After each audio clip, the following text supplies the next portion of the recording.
Right, I don't know how this is going to work. The computer is not working for the live.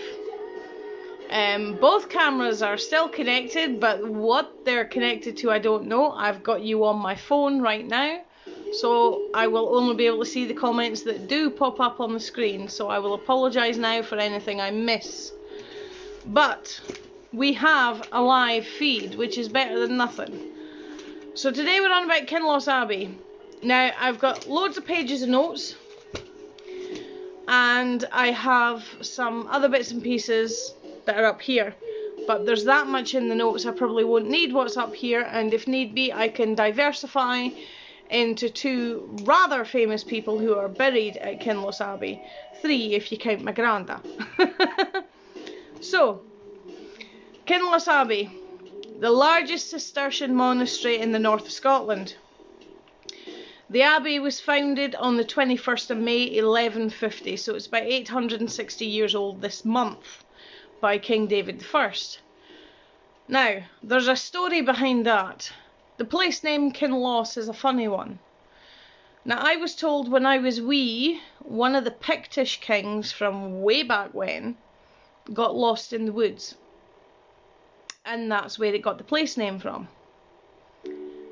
However, I think that might have been mixed up, because the legend I found during my research is that King David I, was hunting nearby and he got separated from his party and got lost in the thick woodland that covered much of the area at the time. Let me turn the music down a little bit. After praying for guidance, he was led by a dove to the shelter of some shepherds, where he spent the night. In a dream, he was instructed to establish a church to give thanks for his rescue. Hi, Dee. The following morning, it is said, he marked out the plan of an abbey on the ground with his sword, before departing to rejoin his hunting party at Duffus Castle. David stayed at Duffus Castle long enough to summon masons to begin work on his new abbey, and Cistercian monks from Melrose Abbey to take over the supervision of its construction and to occupy it once it was complete. They received the papal bull. In other words, the Pope said, yes, you can have an abbey there. In 1174 from Pope Alexander III. And at that point it was under the second abbot. The abbot's the man in charge of an abbey. He's the way they put it is the abbot takes Christ's place within the abbey, so he is the utmost. So, and that one was Rainerius in 1174. At this time, probably a chancel and perhaps parts of the rest of the abbey church in which the monks could worship, as well as the temporary living accommodation that would be used until the most important parts of the abbey had been completed. And later, the abbey came under the protection of the Bishop of Moray in 1187, and the greater part of the church and its buildings were all completed before 1200, so older than Elgin Cathedral. It was, however, presumably fully complete when selected in 1214 to host a meeting of the general chapter of the prelates of the Cistercian order. And by 1217 the abbey was in a position to send out a colony to the newly founded monastery of Culross in Perthshire. In 1219 they established a second one at Deer Abbey in Aberdeenshire.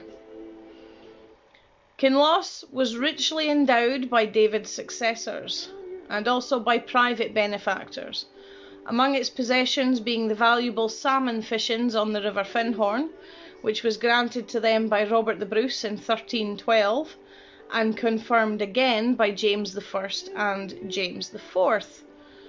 The abbots were mitred and had a seat in Parliament, and the house had special prominence and importance as the only abbey in the extensive province of Moray. So there you go, it's before Pluscardom was even done. The abbey went on to become one of the largest and wealthiest religious houses in all of Scotland.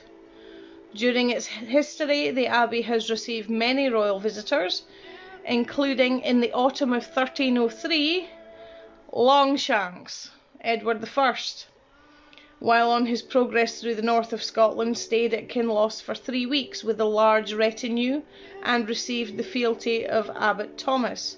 So Kinloss Abbey bent the knee to Longshanks. Yeah. Then they were visited in 1336 by Edward III, in 1562 by Mary Queen of Scots, and in 2008 by the Princess Royal. Abbot Crystal, who was the abbot from 1504 to 1535, did much for the material welfare of the house, providing furniture for the church and books for the library. But the most illustrious of the 24 abbots who ruled the monastery was his successor, Robert Reid. Robert Reid held the priory of Beaulieu in Commendam, so he was technically a high-class boss over Beaulieu, together with the abbacy of Kinloss. This wise, learned and excellent prelate was sent as the king's commissioner to Henry VIII to entreat for peace, and again to France in connection with the marriage of James V. He erected a new library and other buildings at the abbey and carefully administered the property of the house. He became Bishop of Orkney in 1541, and his nephew Walter succeeded him as abbot. Walter conformed to Protestantism and alienated most of the lands which were erected into temporal lordship in 1601. In other words, they got a fancy title attached to them as well as the church ones. Temporal lordship in 1601 in favour of Edward Bruce, who was created Lord Bruce of Kinloss, a title still enjoyed by his descendant, the Earl of Elgin, although the lands of Kinloss were sold in 1843 to Brodie of Lethen, whose family now owns them. And we're going back to Robert Reid here. He introduced organised education. He built the library and many other buildings at the abbey. And the thing that he's most famous for is becoming the founder and benefactor of the University of Edinburgh with funds from his estate. Not just the University of Edinburgh, Napier University in Edinburgh. Napier University is the one who did all the fancy graphics for Archie, the electric bishop at Elgin Cathedral. So it's one gigantic circle covering like 800 years. Few of the monastic buildings remain standing today.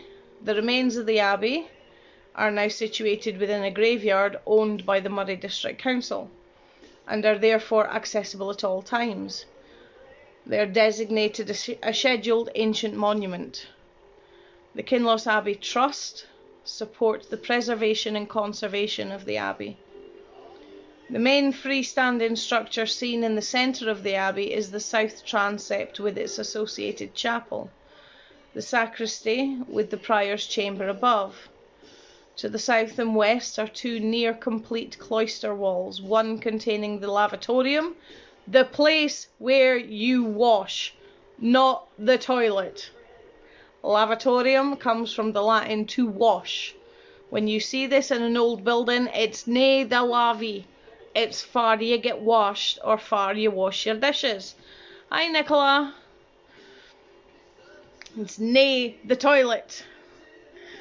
And an archway into the refectory. South of the abbey, outside the cemetery, is the abbot's house. That's the big tower that you can see over the wall at the back of the cemetery. At ground level, it's possible to see the remains of most of the foundations or low walls of the abbey, including the south wall of the church, the north transept, and many of the columns within the nave. That's just repeating the same thing. I didn't edit that very well. The lines of the walls of the south side of the nave and the east end of the chancel can be traced on the ground, and the columns would have once supported the nave roof. Other substantial remains include walls on the south and west sides of the cloister. One of these still incorporates the most beautiful piece of surviving stonework in the ruins, a magnificently carved arch. During the summer months, there are often monthly tours carried out by one of the trustees. They do educational visits and loads of other stuff too. If you want more information on the Abbey itself and their tours and their talks and their publications, you email info@kinlossabbey, all one word, .org. The historic graveyard is of concern to the Kinloss Abbey Trust, as it lies almost entirely within the confines of the Abbey precinct, most of the graves being in the church nave or the cloister area, some dating back to the 1680s. Whilst efforts are made to maintain the grass around the graves by the Moray District Council, this also leads to damage to the gravestones and their surroundings. During the summer of 2010, members of the Kinloss Abbey Trust helped to clean the gravestones and make a full and accurate survey of the historic graveyard, along with the Moray Burial Ground Research Group. And they have recorded every single grave within the confines of the Abbey precinct. The Moray Burial Ground Research Group, try saying that with a short in, is a volunteer group formed in 2003 with the task of surveying every burial ground in Moray. I think nowadays, they've pretty much completed the challenge, or there must only be a few little bits and pieces still needing doing. They also recorded the war graves area and the modern cemetery. The work was published in 2011 and is available through their website, which is MBGRG, so Moray Burial Ground Research Group, but just the initials, .org. Graveyard clearance. In 2008, in autumn, the Kinloss Abbey Trust began clearing the ivy and the undergrowth from the ancient gravestones. This is an ongoing project. They're looking for funding to enable the repair and restoration of the historic graveyard, using specialist contractors and under the guidance of Historic Scotland and the Carved Stones Advisor. It is hoped that many of the damaged gravestones can be repaired and restored. Hiya! It's a scheduled ancient monument and Grade A listed building of considerable significance. It has had an interesting and colourful history, and for 400 years was extended and modified many times. The Reformation in 1560 finally saw the end of Kinloss Abbey, and the ruins were sold in 1645 to Alexander Brodie of Lethen, as we've said. He then sold the stone in 1650 for the construction of the citadel in Inverness.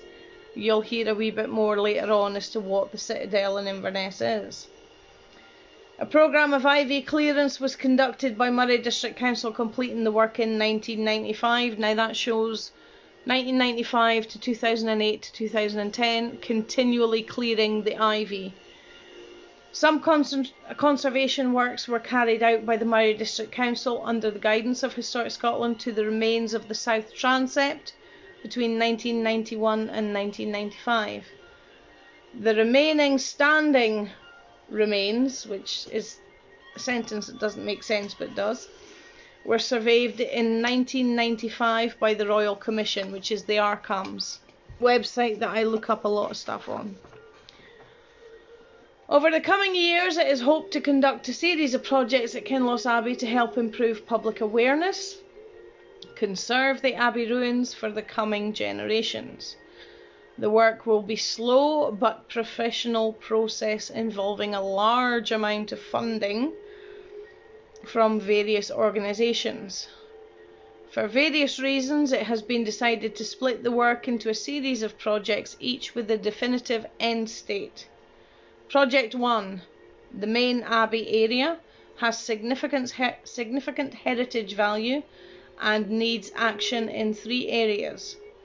Conserve and enhance the remains of the Abbey through a programme of conservation work. Raise the profile of the Abbey locally to instill a sense of ownership and care for the Abbey, which is partly what I'm trying to do here. Increase the accessibility to the Abbey and a greater understanding of Kinloss Abbey through promotion, signage and interpretation. This project was completed in 2008, but really it's an ongoing thing. The work was carried out by laying traditional masonry with financial assistance from Moray Council, High Moray and Heritage Lottery Fund. Interpretation boards now inform the visitor about the history of the Abbey. The Princess Royal visited the project in September 2008 and was shown the sympathetic conservation of the main building. Project 2, the Abbot's House. To the south of the main Abbey enclosure lies the Abbot's House. The area is currently fenced in and is very overgrown. As the result of a local farmer's need for dry stone walling, the east gable wall of the house was dynamited in the early 1900s, leaving the majority of the structure in an unsafe condition. Now, just because a building's on your land doesn't mean you can blow it up so you can use the stone to build your dyke.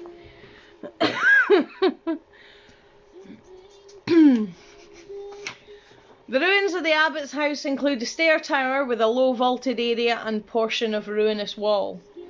A tall freestanding length of wall containing a chimney flanked by 2 low single-storey vaulted structures. Remember, vaulted is where you have the arches, like what you see in the cathedral. 2 single-storey vaulted structures with adjacent wall remains. The tower and the chimney stand approximately 8 metres high. I haven't worked that out in feet for those of us that are over 30. All the remains are built of yellow sandstone, rubble and field boulders with ashlar dressings, so the only fancy stone they've got is round the doors and windows and stuff. It's the intention of the Kinloss Abbey Trust, in collaboration with Historic Scotland and the Moray Council, to make safe and restore the ruins of the Abbot's House so that it will eventually be safe for visitors to explore. This work will include access from the existing site into the house and interpretation boards for information and educational purposes. In time, it is hoped to have a visitor centre at the Abbey. As with the main Abbey area, Historic Scotland have conducted an initial survey of the site and identified the work that needs to be carried out. The Trust have appointed a consultant to produce a feasibility study and are currently sourcing funds for this to be carried out. This project will not be a quick fix, as a very, very large sum of money will need to be raised in order for the full structural work to be carried out to stop it from falling down. An archaeological survey was recently carried out involving local youngsters through a scheme initiated by the Moray Arts Centre called Rekindle Kinloss. Several exciting finds, no record of any could I find, have been made and further work will be undertaken shortly. Project 3, the cloisters.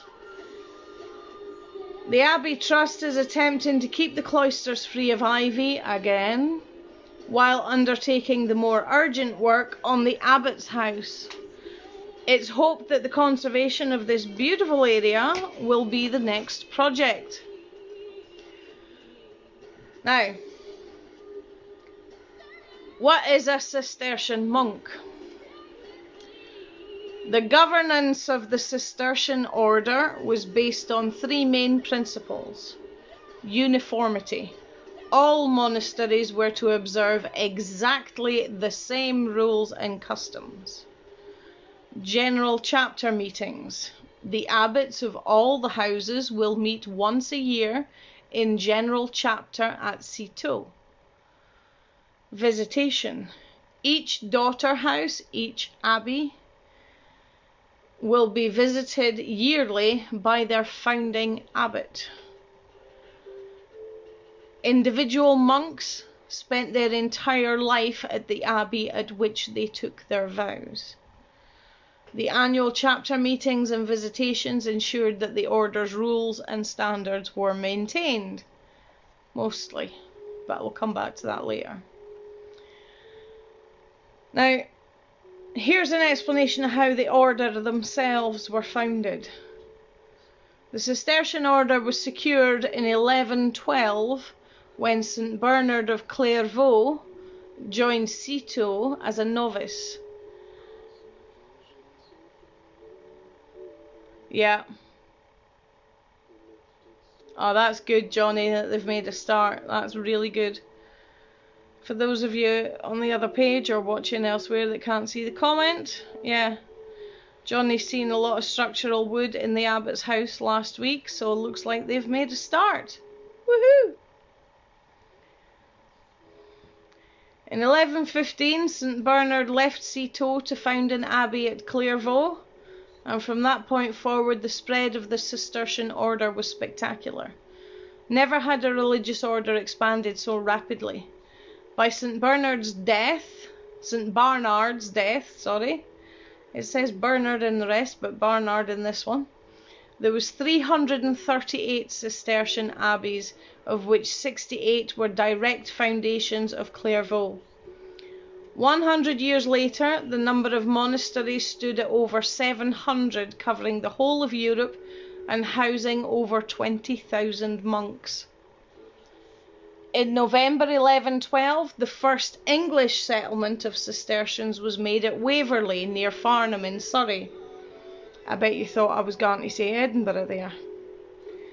Very soon the Cistercian order had spread throughout the whole of Great Britain. 1131 saw the arrival from Clairvaux of William, an English monk of great virtue. He founded an abbey in a place of horror and dreary solitude at Rievaulx in Yorkshire. By 1143, 300 monks had entered Rievaulx, and many offshoots were quickly established. One of these was Melrose in the borders of Scotland, and it was, of course, from Melrose that the monks came to found Kinloss Abbey in 1150. If you want to donate to Kinloss Abbey Trust, go on to the Just Giving site and search Kinloss Abbey Trust, all one word. You can buy a membership for Friends of the Abbey. Life membership is £100. Annual membership was £10. I don't know how old this information is, so I'm not entirely sure on the prices now. And group membership was £30 per year. Donations are always gratefully received if you do not wish to become a member. If you become a member, you're going to get newsletters about what's going on, what they're doing, and things like that. In the years around the 1400s, the abbey became the subject of scandalous stories about the conduct of the monks. There's a running theme with that and abbeys and monasteries in the Moray area. Because of these stories, an envoy was sent from Citeaux Abbey, the headquarters of the Cistercian order in France, to resolve matters. Expansion of the abbey followed in the late 1400s, but in 1492 a second scandal struck when a monk, William Butler, murdered a young boy there in the cloister by forcefully striking him in a fit of rage. William Butler was sent to Rome to receive his punishment from the Pope. And despite his colleagues offering pleas for his absolution, William Butler was never ever seen again. So he was sent to the Pope for his punishment, and he was never seen again. Sounds like the church actually punished that kind of behaviour properly back then. Kinloss Abbey had 24 abbots all in all, and of course the most famous was Robert Reid. He was appointed about 1528. One of his first moves as abbot was to ask the Italian scholar Giovanni Ferrerio of Piedmont to come to Kinloss to establish a centre of academic excellence. Why has my music stopped? Why has my music stopped? Sorry, I have to alter the camera to see. Yes. Reid also had a wider role in the affairs of Scotland at the time, undertaking a number of diplomatic missions abroad for James V. This led to his spending time in England discussing peace terms with Henry VIII. He was also in France in 1537 and again in 1538, arranging the marriages of James V to Princess Madeleine of France, and following her death to Madeleine's adopted sister, Marie de Guise, Mary Queen of Scots' mom.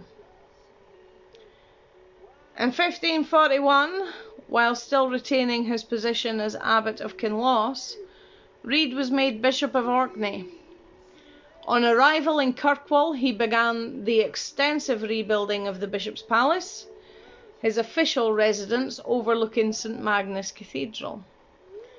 In 1543, Reid added to his collection of posts when he was appointed Lord President of the Court of Session, the head of the judiciary in Scotland. He must have spent a considerable amount of time on board ships, travelling between his jobs in Edinburgh, Kinloss and Kirkwall. That's a hell of a commute, especially back then. Robert Reid resigned his post at Kinloss Abbey in 1553 in favour of his nephew Walter Reid. On his death in 1558, he left significant funds for the founding of a seat of learning in Edinburgh, and this formed the basis of the endowment of the University of Edinburgh when it was established by a royal charter granted by James VI in 1582, making it only the sixth university to be founded in the UK, but the fourth in Scotland. So by 1582, there are 4 universities in Scotland and only 2 in England. Some would argue that there are still differences between the education system north and south of the border. Sorry about the rubbish camera angle, but the sun is blinding. The live feed thing on Facebook on the computer is not working for me, so you're on my phone. I'm really sorry, folks. But I will share it across to the White Witch page later on when we're done. The Reformation of 1560 did not bring about the immediate demise of Kinloss Abbey, and it still seems to have been a going concern when Mary Queen of Scots stayed there in 1562. Hey Kerry! Over the years that followed, the lands and properties of the abbey were gradually run down, and in 1601 it was left granted to Edward, Lord Bruce of Kinloss. The abbey itself sold to Alexander Brodie, as was said, in 1643, and in 1652 he sold the stone to Cromwell's army for use in the construction of their Inverness citadel. Cromwell has a lot to answer for, both sides of the border.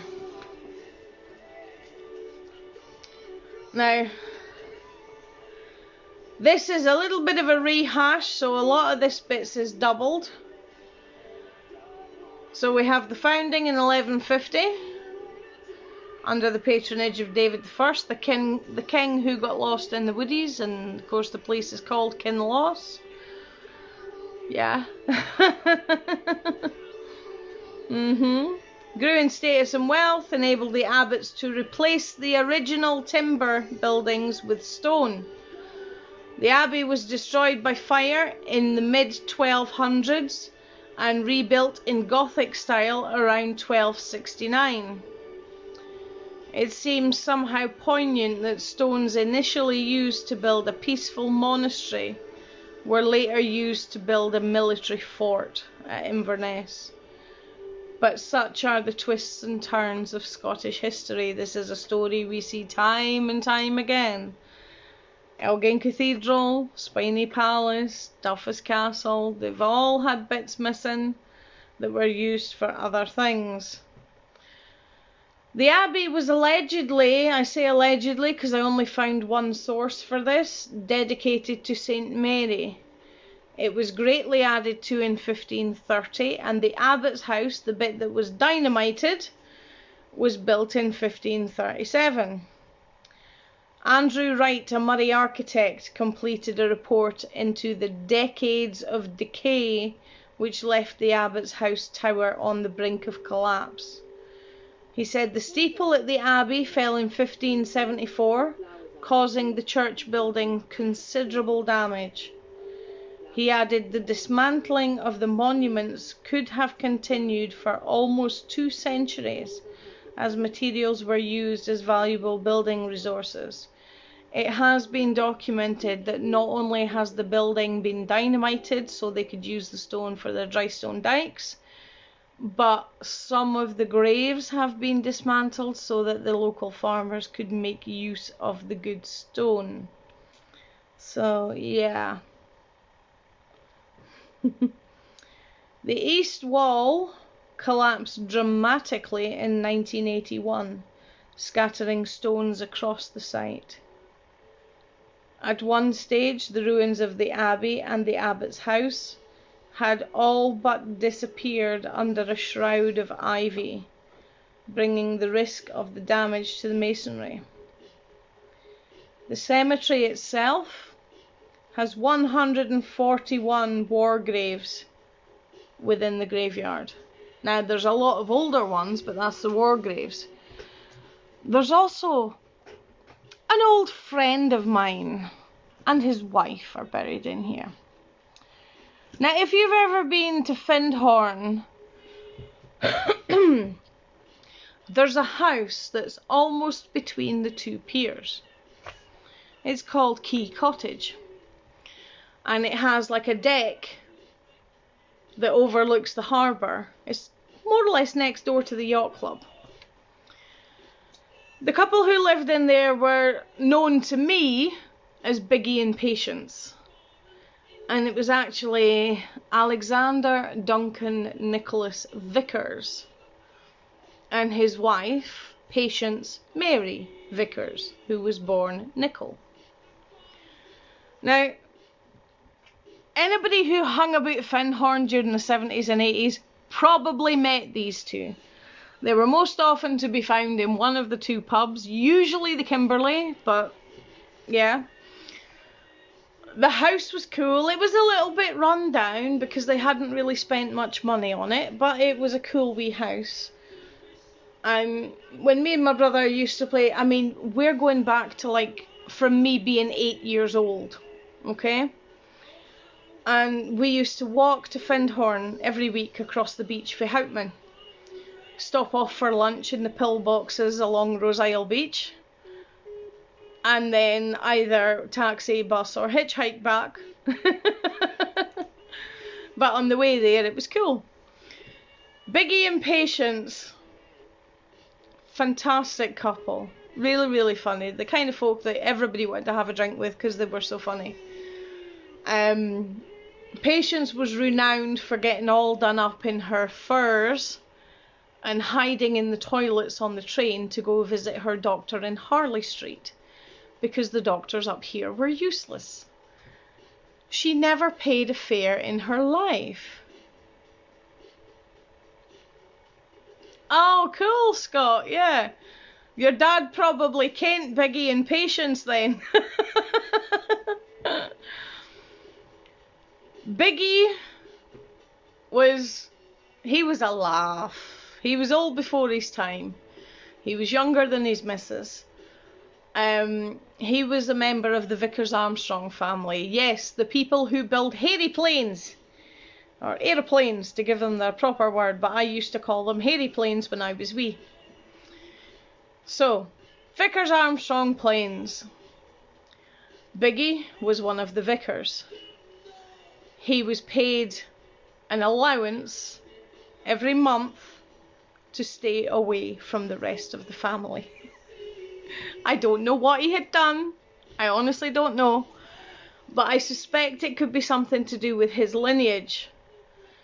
Because we're talking the people who built the planes for the RAF, right? His mother was a Russian princess. Now you can imagine how well that goes down with the Air Force in the 1970s and 80s. Now I found out about this when I was a kid. We were going to a charity fair at RAF Kinloss, which is now Army. And when we got there, everybody, all the grown-ups was asked for ID and stuff. And he produced his, and the guard turns around and he's like, "You can't come on site." And he's like, "Why not?" He's like, "I don't know." He says, "All it's got in the computer is it's something to do with family connections." Now, Biggie was one of these, you know, these people who talk like this all the time. And he just turns around and he says to the lad, he's like, "Go find your commanding officer and ask him if I can come on site." So they did. And the commanding officer comes across. And he's like, "Yes," he says, "I believe your mother is a member of the Russian royal family." "Why, yes, that's correct. Why, is that a problem?" "Well, yeah. This is during the Cold War years, you know." And he just burst out laughing, did Biggie, and he's like, "My dear boy, if I was going to sabotage your little toys, I would do it in my father's factory, don't you think?" Because his father was the one who owned Vickers Armstrong aeroplanes. I was little, had no clue what they were talking about, but it was just so funny. It's like, "My dear boy," as he puffs away on his pipe, "if I was going to sabotage your little toys, don't you think it would be more efficient to do it in the factory?" Fantastic couple. We had such a laugh, and it was like, as long as them two were on the go, anybody who found themselves in Findhorn and had maybe been double booked at a B&B, didn't have a campsite, anything like that, they would not see you sleep on the beach. They would let you stay at their house, because it was huge. I mean, it's not as big as some, but it was huge, and they only really used like 4 or 5 rooms. So there was like a whole wing that wasn't really used, so they would let anybody and everybody stay in there. And it's like, spend some time in their company and a couple hours in the pub or over a meal or whatnot. And if they liked you, you got to stay in the house, which was really cool. So both of them are buried in Kinloss Abbey. And for those of you who like to fact check, let me move you to one side while I bring Biggie's page up. I found Biggie on a genealogy site. He was born September the 19th in 1930 in Tulloch Castle in Inverness, the one that's now a hotel. That's where Biggie was born in 1930. He died on July the 20th, 1986, and that's the second last time we were at the house. We arrived and the hearse was outside, so we didn't bother going in to visit. His father was Sholto Douglas Vickers, and his mother, Princess Olga Alexandrovna Galitzin. She was a Russian princess. And his missus was Patience Mary Vickers. She was born Nicholl, Nicholl. It was Biggie's second marriage when he married Patience. Let's find this bit. Yeah. He was first married in Inverness on the 11th of January 1951 to a lady named Rosemary Haig, who was the daughter of John Haig. His second marriage, the one to Patience, was in Thurso on the 6th of September 1956. Patience herself was born in Henley-on-Thames on the 28th of July 1917. Now, yes, they were eccentric. Yes, they drank a fair bit. But I thought they were fantastic. They were never really rude to anybody, but if you were rude to them, you got it back in spades. But fantastic couple, and it just shows you never actually know who your neighbour is or who they might be related to.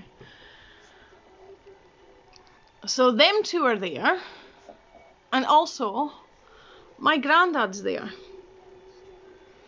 If you find yourself wandering around the modern section of the cemetery and you see a little wooden grave marker rather than stone,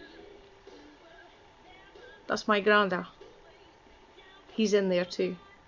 My granny's there as well. But he was there first, so it's his grave as far as I'm concerned. The Abbey itself, when we're allowed out to play again, do make the journey. It's a wonderful place to have a wander around. So many different graves from so many different periods, different architectural style. Even though there's not a lot of the building left, some of the arches that are still in existence are just amazing. You've got a family enclosure for the Dunbars. You've got a family enclosure for Brodies, and so on and so forth. It's just a really nice, chill place to be. But one word of warning: take your insect repellent with you, because it's away from the main road. If you're not getting chased by bumblebees and wasps, you're going to be getting chased by glegs and midges. So take your insect repellent with you, especially if it's warm. In the daylight is the best time to visit, obviously, because then you can see into what is left of the building. There's not a lot, but the bits that there are, if you're there any time round about dawn or dusk, it's going to be far too dark to see inside. So go during the height of the day so that you've got a good light and you can see inside the ruins of the building. There are some really, really cool little bits of graffiti that you can see. A lot of them are from modern vandals who've watched far too many movies, but some of it is older, and it's really a beautiful building, what's left of it. And the atmosphere around it, it's a bit like the cathedral. It still has the atmosphere of a church or an abbey. Nice and chilled and quiet, and all you can hear is the birdies. It's a nice wee place. One thing to remember if you do go visit, and if you take a picnic or whatnot, there's no loos or anything there, there's no facilities there, but if you come back down the driveway and cross the road into Kinloss itself, you've got the pub and the wee shop there. So you've got access to loos via the pub. And yes, it is a family-friendly pub. And then, of course, there's the wee shoppy if you're needing provisions. But the Abbey is a lovely little wander round. And if you're a grave spotter who likes to see the different symbols and the different time periods covered by the graves, you will enjoy it just as much as you would enjoy the cathedral. The Abbey's graves, most of the older ones are around about 1680. So, but then of course you've got the modern cemetery next door too. So, there's a good bit. Apparently Princess Olga is also buried in the cemetery. Let me see if I can bring her link up again.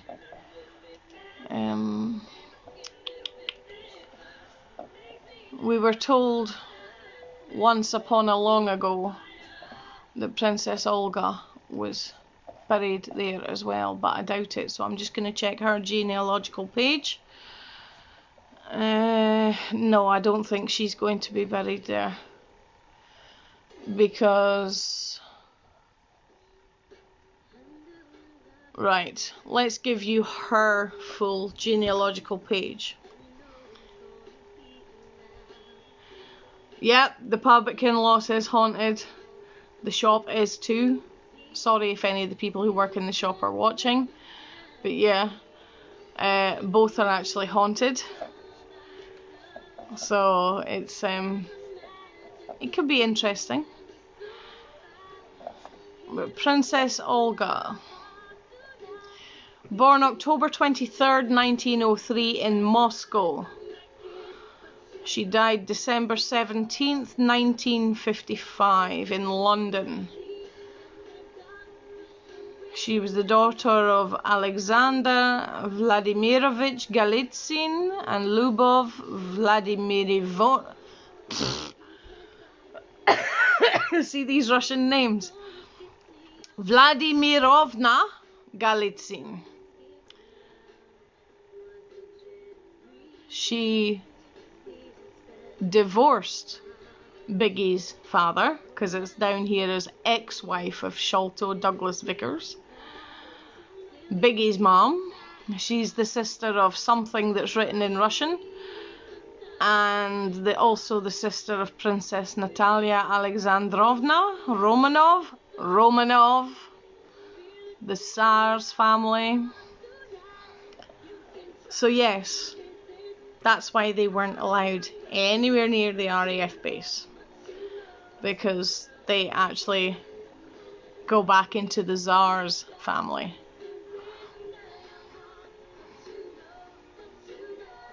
Aye.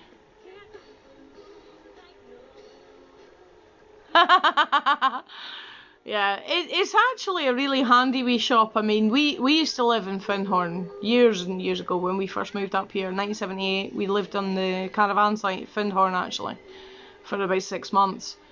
And every time we came over to Kinloss, we were in and out of that shop, and I was amazed how you could get random oddities. It wasn't just the paper shop and the sweetie shop. You could get random little oddities back then as well, you know, like, oh, I need a new blind. Oh yeah, we've got a couple over in the corner. There's no many, but, you know, it's a good wee shop.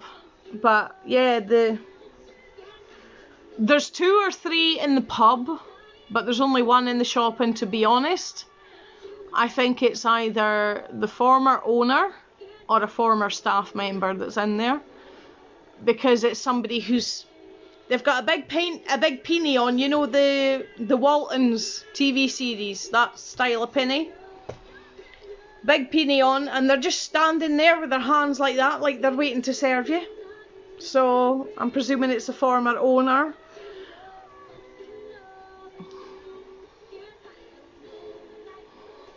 But yeah, it's cool. Kinloss is a nice wee place to explore. There's the old church on the end of Glebe Road as well. That's quite cool. I don't know if it's ever actually open to the public, but it's quite cool going around it. It always fascinated me when I was little and we were rounding about, because my cousins, well, half of my cousins grew up on Glebe Road. I used to spend quite a lot of time knocking about there. So, but yeah, it's cool. The ones in the pub, there's a tall man with a big black hat, but I don't know if it's a top hat or what, because all I could see was the brim. The rest of it was faded away into the wall, and most of the people who have seen him have said the same. You can see the brim of the hat, but the rest is faded away into the wall. And I saw him when I was going into the ladies' toilets. He actually went in before I did, which was fun. There was nothing in there when I went in, but I saw him going in that door.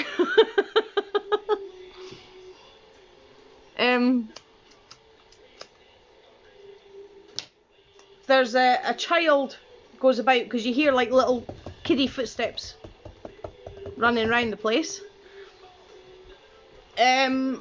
Being a pub, that's one of these, this is my local, I'm nae moving. There are bound to be a few of the old regulars there.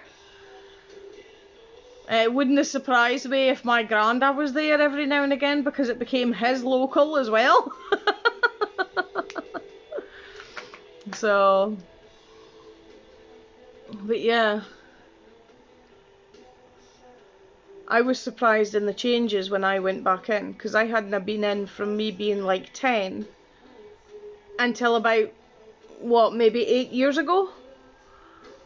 And I'm like, oh wow, that wall's gone. It's much bigger now. Okay. So, but yeah, you'll find a few members of my family knocking about that place. It wouldn't surprise me at all, Scott. The way the jacket is, it's like, you know, like the coachman's jacket with the extra wee cape that just covers the shoulders?